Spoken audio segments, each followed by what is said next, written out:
Let's be honest, most QSs don't think about their laptop until it starts struggling halfway through a cost plan. You're in a meeting, Excel locks up, Bluebeam crashes, Teams start buffering. All of a sudden, that reliable machine is costing you time, adding stress, and chipping away at your credibility. So rather than another boring spec list, let's talk about this properly. Because most people actually get this wrong. They either spend too much on power that they'll never use, or worse, they go too cheap and end up being stuck with it for the next 3 years. Let's break down what you actually need as a QS and why it matters.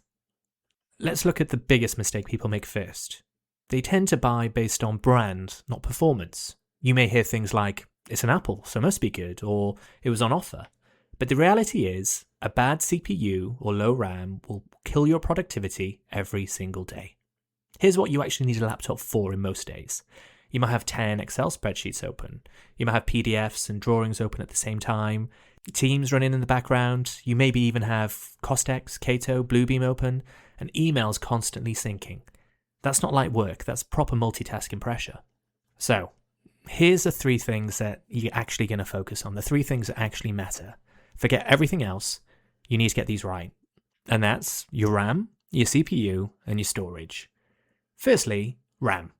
If your laptop ever feels slow, this is usually why. I would suggest a minimum of 16 gigabytes now, there's no debate for that. 32 gigabytes is ideal if you can afford it.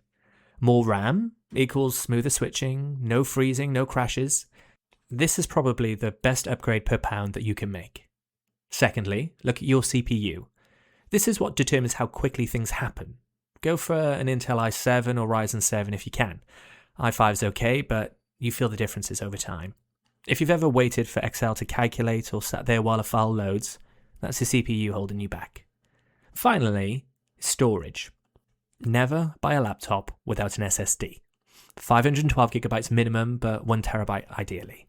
It affects startup time, file opening, and overall snappiness.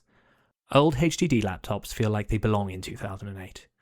Now, do you actually need a graphics card? The short answer is most don't, but the long answer is if you're just doing Excel and drawings, you're kind of fine without it. But if you're using Revit, Navisworks, or 3D models, it's probably a good idea to get one. Something like an RTX 3050 Plus is plenty. Otherwise, don't waste your money. Now, there's some things that people do forget about, but probably shouldn't. The first is your screen. You're staring at it all day. Bigger is usually better. 14 to 16 inches is the sweet spot. If you look at higher resolution, that's less eye strain, and a matte screen helps if you're on site. Honestly, this affects your day more than people realize. And secondly is battery life. If you're mostly office-based, this doesn't matter so much, but if you go on site, travel, or work remotely, then battery becomes a big deal. Aim for 8 to 10 hours realistically. And thirdly, durability. This isn't a gaming setup sitting at home. Your laptop will go in bags, get taken to site, sit in meeting rooms, and be used constantly. So avoid cheap plastic builds. Look for something that actually feels solid. So what should you actually buy? Well, if I had to recommend a safe QS spec, I'd say a CPU that has an Intel i7 or Ryzen 7. At least 16 gigabytes of RAM, preferably 32 if budget allows. Storage, 1 terabyte SSD. A GPU only if you're using 3D models, and a screen between 14 and 16 inches with good quality. That setup will last you comfortably 3 to 5 years. Your laptop is used every single day. If it saves you 10 minutes a day, reduces frustration, and stops crashes, that adds up fast. So don't think of it as a cost.